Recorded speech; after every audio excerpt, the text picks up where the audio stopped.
because in his report that I read here, it says the executive office supports strategies that reasonably and fairly address increasing cost while lessening the impact on individuals on fixed income, and that's exactly what this plan would do. So thank you very much.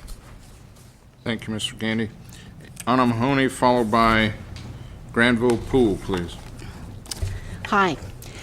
Well, as they say, in a lot of corners of this world, life is tough, and then you die.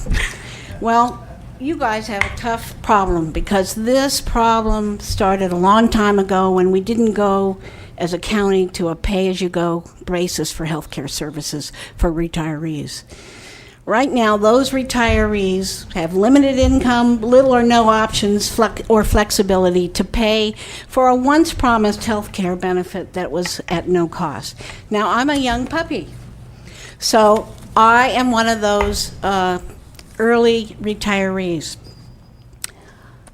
I'm saying to you that as an early retiree, if I take a hit of $108, $102 a month, from my gross, that's a little over 17% of my gross retirement check. For others, it's less. I would like to, like the Pledge of Allegiance says, have justice for all.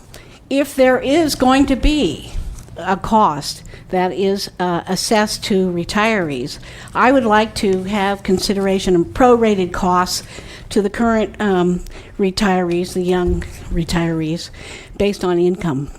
So if it's 15% you want to charge it 15% across the boards. Some of our clerical people have worked their hearts out for years and years and years, and they make $500-$600 a month, and then to hit them upside the head seems a little rash to me.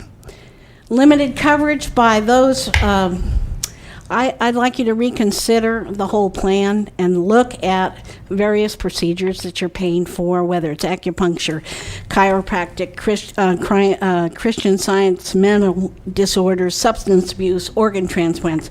I'd like you to look at all of them because they're costly. I'd like you to re-examine the administrative costs. I'd like you to look at an incentive for non-use of health care, like a year-end stipend return. I'd like you to re-examine the utilization of emergency rooms and hospital-based services that are other costs that are much more costly. And I'd like you to look at frequent flyers in ER, because they really cost this plan a lot of money. And then I'd like you to reconsider defined contribution system. Thank you very much. Thank you, Ms. Mahoney. Supervisor Smith. Thank you.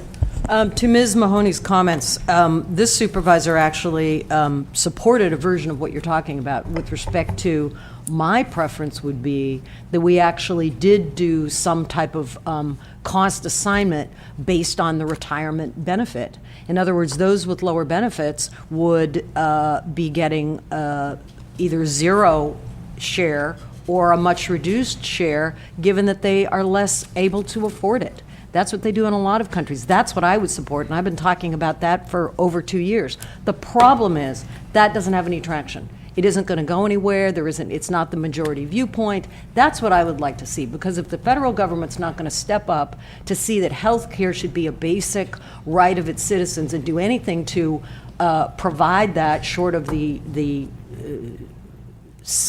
joke that they've created with respect to Medicare and prescription drug benefits and convoluted schemes that really don't do anything to provide basic care and continuity for a wide number of folks, they're not stepping up to do it.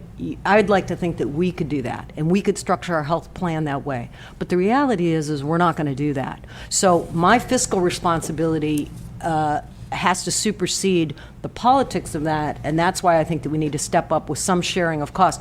The other ideas that you suggest, I think we absolutely have to do anyway, irregardless of the decision of this board about assigning cost, if we do or don't do that.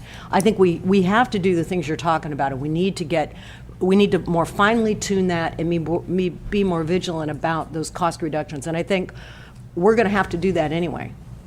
Thank you. Thank you. Granville, Mr. Chairman. I'm sorry. I just want to concur with what Supervisor Smith has said. We're dealing with a a number of problems here.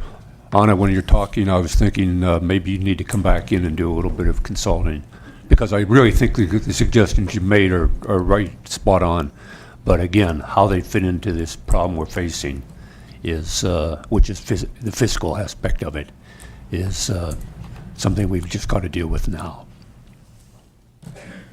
Okay, Granville Poole, followed by Dennis Huey, please.